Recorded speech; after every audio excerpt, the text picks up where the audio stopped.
वालिदैन अपने छोटे बच्चों को मोबाइल फोन लेकर देते हैं ताकि वो मसरूफ रहें, मगर दर हकीकत वो अपने छोटे बच्चों को एक किस्म का मीठा जहर दे रहे होते हैं। अगरचे बाज दफा ऑनलाइन स्टडीज के लिए छोटे बच्चों को भी मोबाइल फोन की जरूरत पड़ती है, ताहम वालिदैन बच्चों को ये सर्विस अपने जाती मोबाइल फराहम करके दे सकते हैं। ज्यादा स्क्रीन एडिक्शन से छोटे बच्चे चाइल्डहुड डिप्रेशन के अक्सर शिकार हो जाते हैं और जदीद रिसर्च के मुताबिक अगर आपका छोटा बच्चा 4 घंटे से ज्यादा मोबाइल फोन का इस्तेमाल करता है तो समझ जाएं कि आपका बच्चा मोबाइल फोन एडिक्शन का शिकार हो चुका है।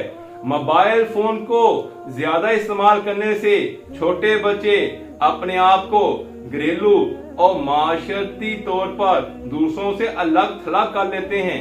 वो तन्हाई पसंद हो जाते हैं। वो अपने दोस्त अहबाब से आहिस्ता आहिस्ता मिलना जुलना खत्म कर देते हैं और इस तरह बच्चा एक कंफर्ट जोन में चला जाता है। और बाज केसेस में तो ऐसा होता है कि बच्चा अपने कमरे और बेड से भी बाहर नहीं आता। जो बच्चा मोबाइल फोन एडिक्ट हो जाता है वो घर में एक मखसूस जगह बैठना पसंद करता है। अगर वालिदैन या कोई और उससे मोबाइल फोन छीनने की कोशिश भी करता है तो वो शदीद बेजारी का मुजाहरा करता है और बाज़ दफा बदज़बानी करता है, बल्कि वो फिजिकली रिएक्ट भी करना शुरू कर देता है।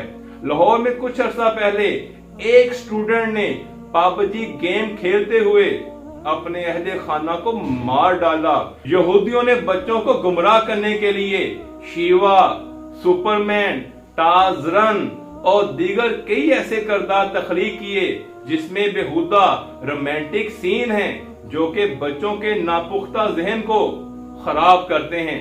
तमाम कुछ अच्छे सॉफ्टवेयर बच्चों की तालीम और तरबियत में अहम किरदार अदा करते हैं। वालिदैन ऐसे तालीम और तरबियत वाले सॉफ्टवेयर अपनी जाती कस्टडी में बच्चों को दिखला सकते हैं जो कि बच्चों के लिए कारआमद साबित भी होते हैं। लेकिन बच्चों को मोबाइल फोन के मुज़र असरात से बचाने के लिए अपने साथ वालिदैन को अटैच करना चाहिए। इससे बच्चों में कॉन्फिडेंस और एहसास जिम्मेदारी पैदा होगी।